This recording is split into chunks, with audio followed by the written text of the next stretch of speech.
مباراة مصر واسبانيا يوم الثلاث الساعة 9. تعال اقول لك ان عادي يعني فتوح هيلعب عليه يمين يامال عادي يعني. فتوح كان ماسك قبل كده اشرف حكيمي وكان عامل عليه ماتش 10 على 10، وانا واثق في فتوح صراحة يعني.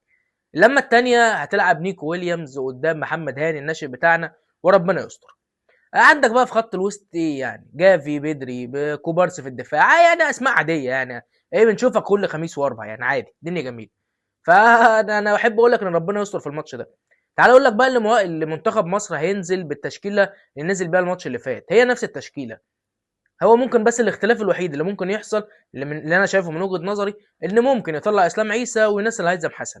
وبرضه اشك في التبديل ده وممكن يسيبه للشوط الثاني. فيعني ماتش هيبقى صعب جدا.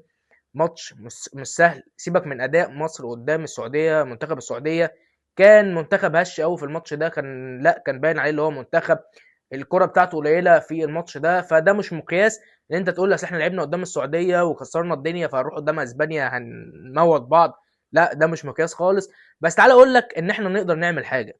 ماتش ودي وكل حاجه، بس انا واثق في لعيبه منتخب مصر.